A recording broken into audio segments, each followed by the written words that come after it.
6 movies that upset presidents and entire nations. 6. The Dictator, 2012. Sacha Baron Cohen plays a fictional dictator in the film. He governs a fictional nation in North Africa. Cohen based the character on several historical figures. His despot is cruel, incompetent, and corrupt. It should come as no surprise that the dictator infuriated several real dictators.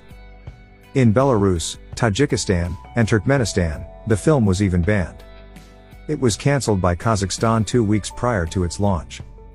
Only a very restricted version was permitted to be aired in Uzbekistan. A brief mention of the Italian Prime Minister was removed from circulation in Italy. Silvio Berlusconi apparently asked that it be changed to politician. Pakistan permitted just an edited version. Malaysia outlawed the film The Dictator in cinemas. Just 2 nations provided a reasonable explanation. Belarus claimed to lack theaters with the necessary equipment. Tajikistani officials said the movie has no artistic value. 5. Christopher Robin, 2018. In China, all Winnie the Pooh films are prohibited. This illogical strategy is predicated on a single occurrence. Xi Jinping paid a visit to the US in 2013. An image of Xi holding Barack Obama went viral. It was turned into a meme with Tigger and Winnie the Pooh. Memes started to use Winnie the Pooh as a stand-in for Xi. Any portrayals of the character are prohibited by the government. There was no release for Christopher Robin. 4. The Da Vinci Code, 2006. At the time, the conspiracy-themed movie was a big smash. Perhaps that's why there was so much interest in it.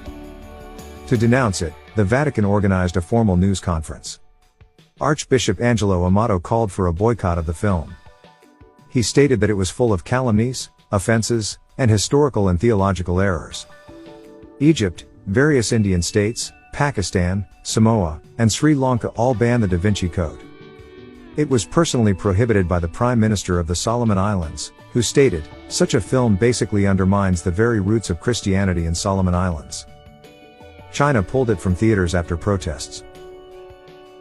3. 300, 2006. The comic book movie starring Zack Snyder didn't seem insulting. However, one nation was sufficiently upset to ban it. It was, of course, Iran, previously known as Persia.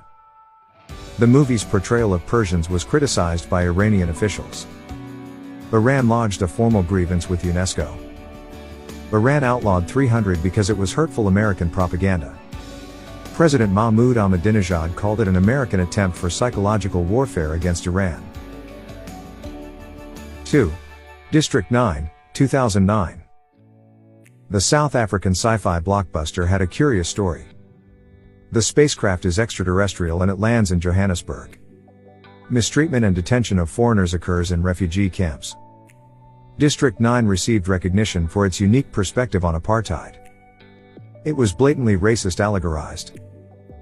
However, Nigeria demanded that the movie be banned due to its racism. A group of Nigerian thugs is shown in one of the film's scenes. The film was chastised by Nigerian authorities for its offensive stereotypes. Thought that there could have been another cause. Obasanjo is the gang boss from Nigeria. Olusegun Obasanjo was the president of Nigeria at the time. 1. The Interview, 2014. This satirical movie is pretty straightforward.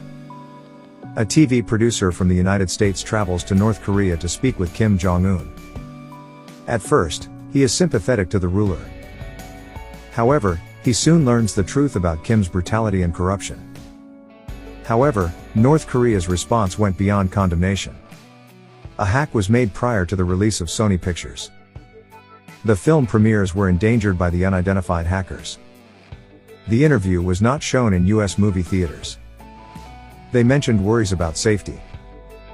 Sony was under pressure from the White House to halt the release. Sony caved in, and The Interview never saw a widescreen release.